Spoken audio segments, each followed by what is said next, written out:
Hello കൂട്ടുകാരെ, എന്തൊക്കെയുണ്ട് വിശേഷം? എല്ലാവർക്കും സുഖമല്ലേ? നമുക്കിന്ന് പ്ലം കേക്ക് തയ്യാറാക്കാം. അതിനു വേണ്ടി ആദ്യം 2 ഓറഞ്ചിലേക്ക് 1/4 കപ്പ് പഞ്ചസാര ചേർത്ത് നന്നായി ഒന്ന് അടിച്ചെടുക്കാം. വെള്ളം ചേർക്കാതെ വേണം ഇതൊന്ന് അടിച്ചെടുക്കാൻ വേണ്ടിയിട്ട്.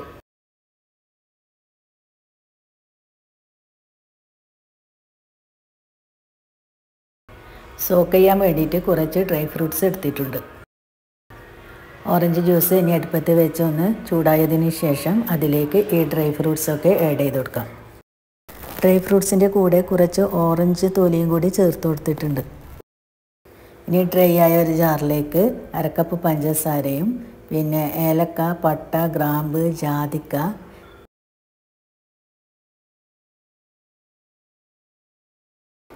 ഒരു ടീസ്പൂൺ ഡ്രൈ ജിഞ്ചർ പൗഡർ എന്നിവയും ചേർത്ത് നന്നായി ഒന്ന് പൊടിച്ചെടുക്കാം. ഇനി 2 മുട്ടൻ്റെ എഗ് വൈറ്റ് നന്നായി ബീറ്റ് ചെയ്ത് പ്ലഫി ആയിട്ട് എടുക്കാം. ഒരു പിഞ്ച് സാൾട്ടും കൂടി ചേർത്തിട്ടാണ് ഇതൊന്ന് ബീറ്റ് ചെയ്തെടുക്കാൻ. നമ്മളിവിടെ ഉണ്ടാക്കുന്നത് 1/2 kg പ്ലം കേക്കാണ്, അതുകൊണ്ടാണ് 2 മുട്ട എടുക്കുന്നത്.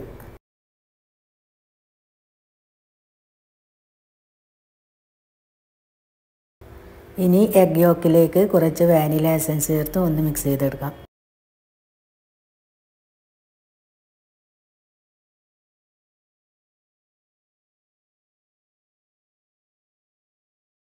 ഇനി പൊടിച്ച് വെച്ച പഞ്ചസാരയും ചേർത്ത് ഒന്ന് മിക്സ് ചെയ്തെടുക്കാം.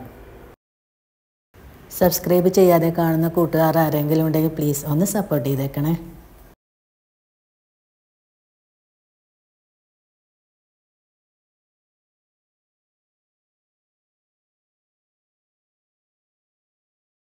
കാൽ കപ്പ് സൺഫ്ലവർ ഓയിലും കൂടി ചേർത്ത് ഒന്ന് മിക്സ് ചെയ്തെടുക്കാം.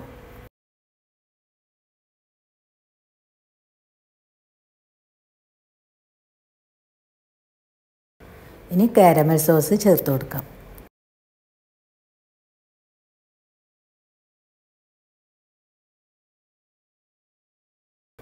അടുത്തത് 1 കപ്പ് മൈദ, 1 ടീസ്പൂൺ ബേക്കിംഗ് പൗഡർ എന്നിവ അരിച്ചെടുക്കാം.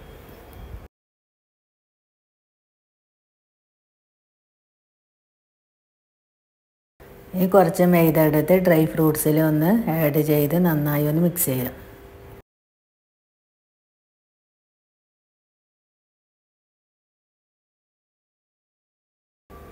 ഇനി മുട്ടയിലേക്ക് ഡ്രൈ ഫ്രൂട്ട്സും അരിച്ച് മാറ്റി വെച്ച മൈദയും പിന്നെ എഗ് വൈറ്റും ചേർത്ത് ഒന്ന് മിക്സ് ചെയ്തെടുക്കാം.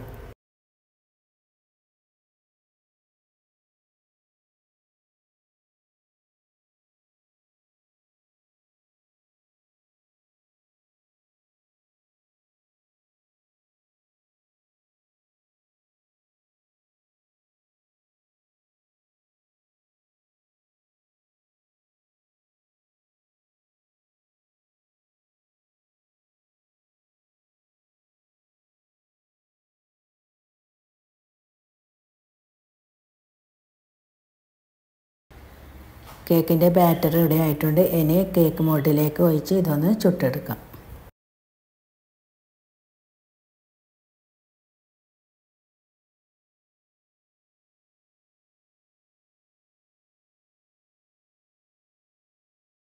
നല്ല ടേസ്റ്റിയായ പ്ലം കേക്ക് ഇവിടെ ആയിട്ടുണ്ട്. എല്ലാവരും ഒന്ന് ട്രൈ ചെയ്ത് നോക്കണം, എല്ലാവർക്കും ഇഷ്ടമാകും. നന്നായി തണുത്തതിന് ശേഷം കട്ട് ചെയ്ത് സെർവ് ചെയ്യാവുന്നതാണ്. അടുത്ത നല്ലൊരു വീഡിയോയുമായി വീണ്ടും വരാം. അതുവരെക്കും take care, bye bye, happy Christmas.